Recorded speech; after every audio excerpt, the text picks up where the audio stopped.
আমি এই মুহূর্তে রয়েছি উত্তরের সর্ববৃহৎ picnic spot dahlia Teesta barrage. আপনারা দেখতে পাচ্ছেন পবিত্র ঈদুল আজহা উপলক্ষে কিন্তু ডালিয়া তিস্তা ব্যারেজে উপচে পড়া মানুষের কিন্তু তীব্র ভিড় লক্ষ্য করা যাচ্ছে। আপনারা যদি একটু দেখেন কানায় কানায় কিন্তু এই তিস্তা ব্যারেজ এলাকায় কিন্তু হাজার হাজার দর্শনার্থী ঘুরতে আসছে। সবাই তো সবার পরিবার স্বজন নিয়ে কিন্তু এই তিস্তা ব্যারেজে আসছে।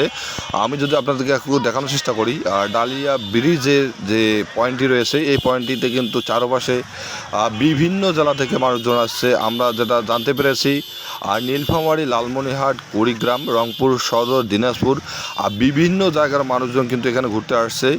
আর এই বৃহত্তর রংপুর অঞ্চলে তেমন পিকনিক স্পট না থাকার কারণে কিন্তু সব সময় যে তিস্তা ব্যারেজে একটা ভিড় সেটা লক্ষ্য করা যায়।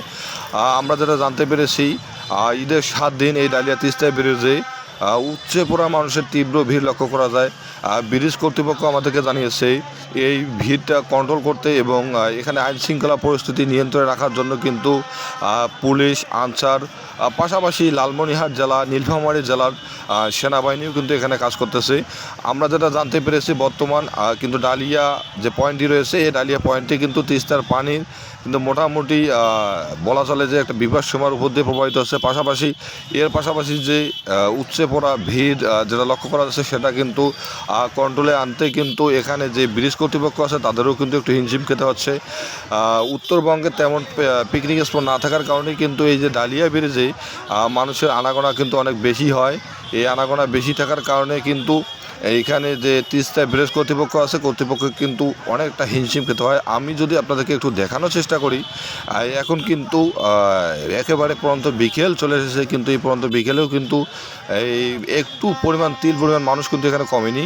আর যত সময় যাচ্ছে ততই কিন্তু এই ব্রিজের মানুষজন বাড়তেছে। আমরা সেটা ঈদের দিন থেকে লক্ষ্য করতেছি। ঈদের দিন থেকে আজ পর্যন্ত কিন্তু এখানে উপচে পড়া মানুষের যে ভিড় কিন্তু লক্ষ্য করা যাচ্ছে বিভিন্ন জায়গা থেকে, বিশেষ করে যারা ঢাকা বা বিভিন্ন জায়গা থেকে থাকে, তারা বিভিন্ন গার্মেন্টস শিল্প কারখানায় কাজ করে, তারা কিন্তু এখানে বেশি ভিড় জমাচ্ছে।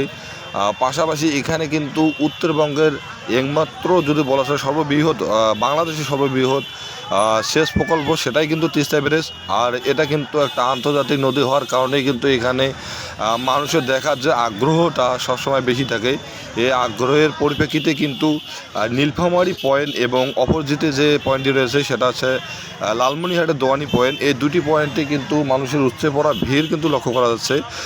এ ছিল আমার কাছে সর্বশেষ নীলফামারী ডিমলার ডালিয়া তিস্তা পয়েন্টের সর্বশেষ আপডেট।